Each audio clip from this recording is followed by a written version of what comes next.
بسم اللہ الرحمن الرحیم۔ ساجد رشید صاحب نے انڈیا سے سوال پوچھا ہے کہ تبلیغ کتنی فرض ہے؟ یہ بات کہاں تک درست ہے کہ ہم عالمی نبی کی عالمی امت ہیں تو ہمیں عالم کی تبلیغ کے لیے نکلنا چاہیے؟ دیکھیں، اس میں تو دو رائے نہیں ہو سکتی کہ ہمارے نبی بھی عالمی نبی تھے، ساری دنیا کے سارے انسانوں کی طرف آپ کو پیغمبر بنا کے بھیجا گیا، اور آپ کے بعد کوئی نیا نبی بھی نہیں آئے گا، تو ظاہر ہے نبی کی جو ذمہ داری تھی وہ من حیث الامہ امت کی طرف ٹرانسفر ہو گئی ہے۔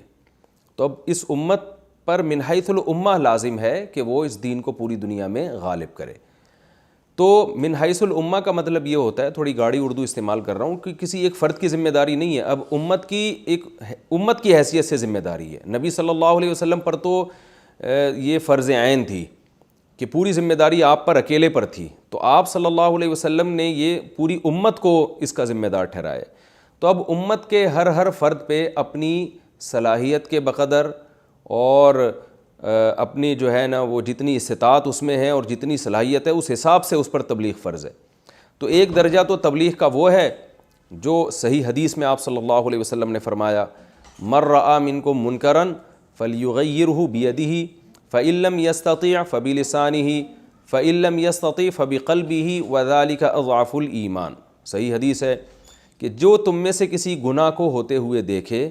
تو اس پر لازم ہے کہ وہ اسے اپنے ہاتھ سے بدل ڈالے۔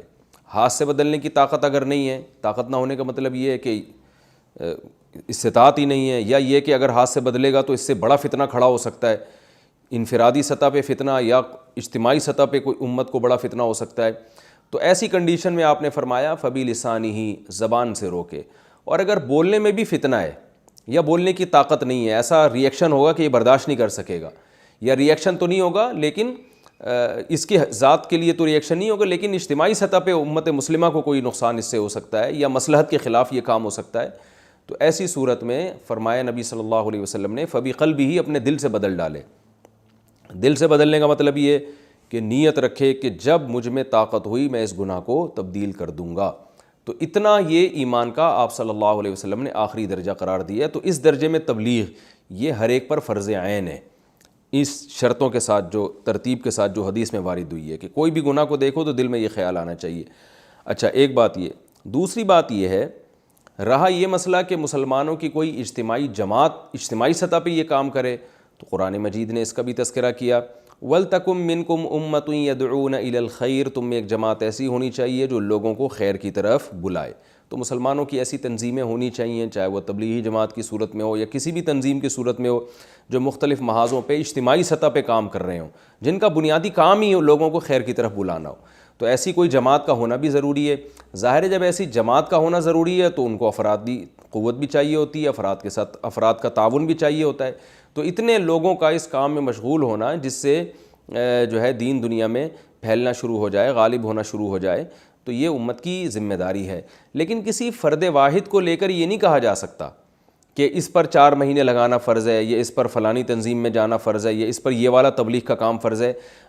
کیونکہ شریعت نے جس چیز کو مبہم اور مجمل رکھا ہے تو ہم بھی اس کو مجمل ہی رکھیں گے۔ ہم عمومی طور پر بیان کریں گے کہ بھئی تبلیغ فرض ہے، بس مسلمانوں پر فرض ہے، آپ پر فرض ہے، آپ پر فرض ہے، آپ پر فرض ہے، کس طرح سے فرض ہے، یہ ڈیٹیل میں جانا یہ بہت مشکل کام ہے۔ یہ ہر ایک کا اللہ سے معاملہ ہے، کس میں کتنی استطاعت ہے اور کس کے پاس کتنے وسائل ہیں، اس کو دیکھ کر ہوگا یہ۔ دوسری بات یہ کہ تبلیغ کا کوئی ایک طریقہ متعین نہیں ہے، بلکہ تبلیغ بہت سارے طریقوں سے ہوتی ہے۔ علماء دلائل کے ذریعے تبلیغ کر رہے ہوتے ہیں، باطل فرقوں کا جواب دے رہے ہوتے ہیں، وہ جو کنفیوژن پھیلا رہے ہیں اس کنفیوژن کو دور کر رہے ہوتے ہیں، اہل باطل جو کنفیوژن کر رہے ہیں، باطل فرقوں کا جواب بھی ہوتا ہے، باطل مذہب کا جواب بھی ہوتا ہے اس میں۔ اب مثال کے طور پر دیکھیں، ڈاکٹر ذاکر نائک نے تو تبلیغ جماعت میں وقت نہیں لگایا، لیکن وہ بھی بہت زبردست تبلیغ کر رہے ہیں۔ لیکن اگر ڈاکٹر ذاکر نائک تبلیغ جماعت کا انکار کریں تو یہ بھی غلط ہوگا، اس لیے کہ تبلیغ جماعت جس طرح سے کام کر رہی ہے اس طرح سے ڈاکٹر ذاکر نائک صاحب نہیں کر رہے، اور حضرت مفتی تقی عثمانی صاحب جس طرح سے تبلیغ کا کام کر رہے ہیں اس طرح سے نہ ڈاکٹر ذاکر نائک کر رہے ہیں، نہ تبلیغ جماعت والے کر رہے ہیں۔ تو ہر آدمی کا اپنا میدان ہے، تو اس لیے دین کے تبلیغ والے جو تبلیغ کے اکابر ہیں ان سے ہم نے خود ہی یہ بات سنی ہے کہ دین کے مختلف شعبے ہیں، تو ان سب شعبوں کو زندہ کرنا ہماری ذمہ داری ہے۔ تو تبلیغ والے بھی کوشش کر رہے ہیں سارے شعبوں کو زندہ کریں، علماء بھی کوشش کر رہے ہیں سارے شعبوں کو زندہ کریں، اور جو دلائل کی دنیا میں مناظرے کر رہے ہیں وہ بھی کوشش کر رہے ہیں۔ تو ہر ایک کا اپنا اپنا طریقہ ہے، جس کو میں کہتا ہوں پشتوں میں اخپل طریقہ ہے ہر ایک کا۔ تو اس میں کس کے لیے کون سا طریقہ کس وقت سوٹیبل ہے، یہ فیصلہ ہر شخص خود کر سکتا ہے، اور اس میں وہ علماء کے سامنے اپنے آپ کو رکھے، وہ اس کو مشورہ دیں گے، اس کی صلاحیتوں کو دیکھ کر وہ مشورہ دیں گے۔ تو اس لیے تزکیہ سب پہ فرض ہے کہ اپنی بھی اصلاح کرنی ہے، دوسرے کی اصلاح کی بھی فکر کرنی ہے۔ کیسے کرنی ہے، کس طرح کرنی ہے، اس کے لیے کوئی متعین طریقہ شریعت نے نہیں بتایا، بلکہ زمانے کے لحاظ سے، حالات کے لحاظ سے ہر شخص کے لیے مختلف ہے۔ تو لہذا میں لوگوں سے ایک بات کہتا ہوں، میں کیا، علماء یہ بات کہتے ہیں کہ اس بحث میں نہ پڑیں کہ فرض عین ہے، فرض کفایہ، تبلیغ، بلکہ اللہ نے جس کو موقع دیا وہ نکلے اللہ کی راہ میں۔ جو اس چکر میں پڑے رہتے ہیں نا کہ فرض عین ہے، فرض کفایہ ہے، 4 مہینے لگانا تو فرض عین تو نہیں ہے تو میں کیوں جاؤں، تو وہ بیچارے خیر و برکات سے پیچھے رہ جاتے ہیں۔ بھئی آپ کو موقع مل رہا ہے، آپ وقت لگائیں تبلیغ میں، 4 مہینے لگائیں، آپ کی زندگی انشاءاللہ بدل جائے گی۔ پھر دوسرے شعبے ہیں، تبلیغ میں وقت لگانے کا فائدہ یہ ہوتا ہے کہ ایک فکر پیدا ہو جاتی ہے